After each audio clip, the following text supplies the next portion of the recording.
Hello, I'm Joan Kubricki. I'm a graduate of Adirondack Community College. I had the privilege of serving on the board for 9 years and was chairman of the Board of Trustees for a year. For 40 years, Adirondack Community College has been an educational, cultural, and economic asset to Warren and Washington counties. As we celebrate our 40th anniversary through the 2001-2002 academic year, I'm delighted to be a part of this rich history. 4 decades in the life of an institution is not all that long, but as I look back at our humble beginnings, I'm amazed by what this college has achieved during those 40 years. ACC's success is surely the result of hard work and dedication of students, faculty, staff, administrators, and trustees. But it was the pioneering spirit of a handful of people that turned the dream of a community college into a reality. Professor Sheldon Hurst met with Merritt Scoville, a founding member of the Board of Trustees, in the spring of 2001 to recount the founding vision, ACC's early days, and the new campus on Bay Road. Well, my interest is trying to figure out how ACC got started. We've been talking about the value of a community college, but your involvement with it started when? Well, it started in the late 60s when I moved up here with an engineering group in 1951. And hiring people here was very difficult. They weren't available. And when I did get some high school kids working with engineers, they weren't satisfied with what they had, and they started going to night school in RPI and Union. Right. And leaving here at 6 and getting back at midnight in the wintertime is a difficult turn. So I got interested in looking at the possibilities of having school here for those. The professors are quite willing to come up here and teach classes, but I didn't have enough fellows in one class to warrant somebody coming up from the Union or RPI. Right. And this was because you were working at General Electric at the time? I was a manager of engineering at General Electric at the time, yeah. Yeah. And so the awareness was basically, we just didn't have the pool of people to fill jobs and do a good job knowledgeably. And so we didn't have opportunity for local high school graduates to really get into good jobs. So so you and a number of other people started asking questions about the possibility of some kind of education program beyond high school. Well, the superintendents of schools at that time in this area were all very interested in what we could do. And that they were willing to join in the work, and that's where the Action Committee came in. An Action Committee. Yeah. And this was comprised of whom? Well, some of the school superintendents, yeah, Homer Dearlove, and those fellows who were involved in education. Homer Dearlove was over in Hudson Falls, right? Yeah. And so the area superintendents, maybe Glens Falls, Hudson Falls. All of the superintendents were interested. Fort Edward. Yeah. I'm sure they were. And but you were in industry, so you and evidently some other people in industry got together with them as well, huh? Yes, we had other people who were interested. J. Walter Juckett was interested in Sandy Hill group, although he wasn't one of the first individuals on the Action Committee. Right. But he was very interested. Sure.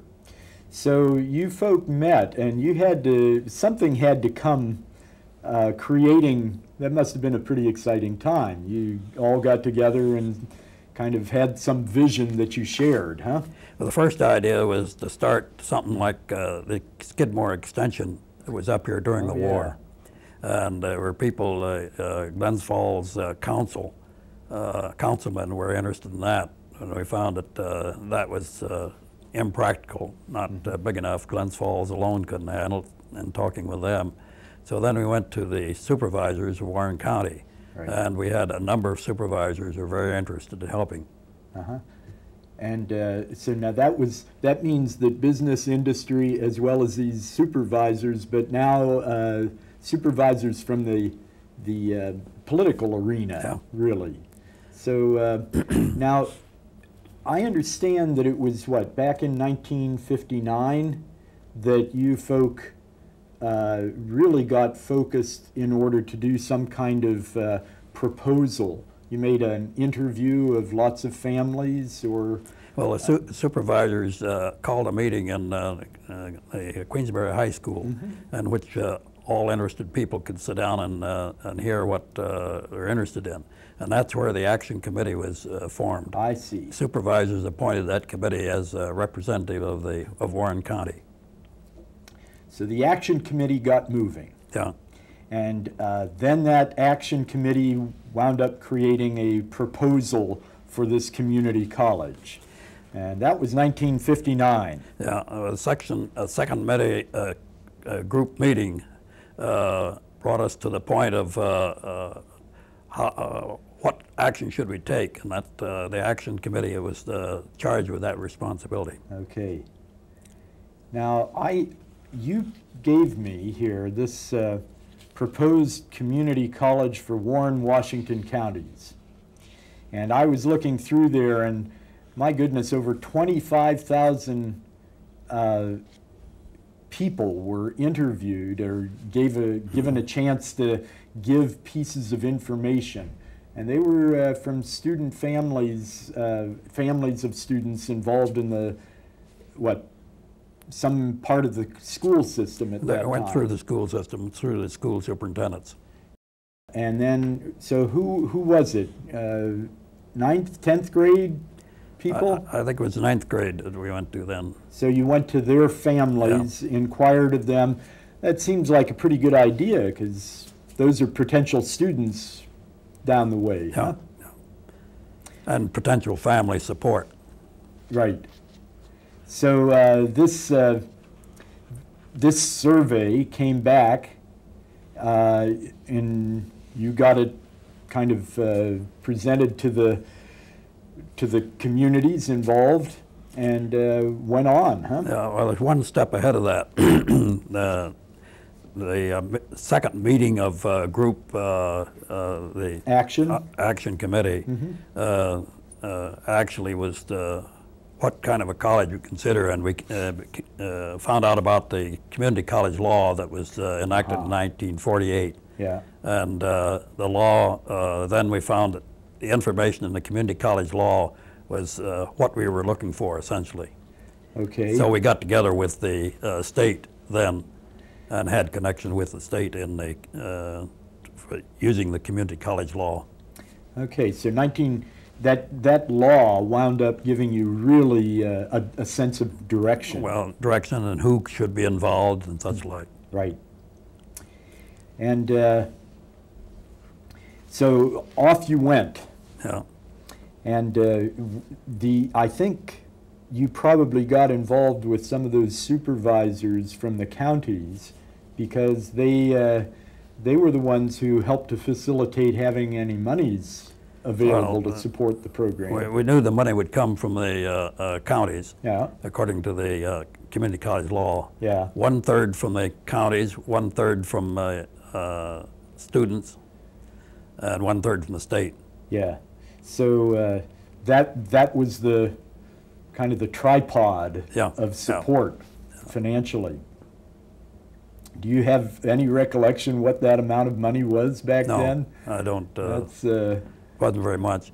In fact, the connection I have in mind is that we told people in the county they would probably have to pay taxes about the equivalent of a tank of gasoline, and that's still true after 40 years. Is that right? Yeah. So a tank of gas. Tank of gas is about what the average taxpayer will pay. $25 or $30, depending on how big the tank is and what quality. I have here that this proposed operational budget was $197,000. That seems rather small now, but proportionally things have moved up. Yeah. Well, where did you folk decide to locate this school? Well, we had a number of locations that we talked about and that were offered.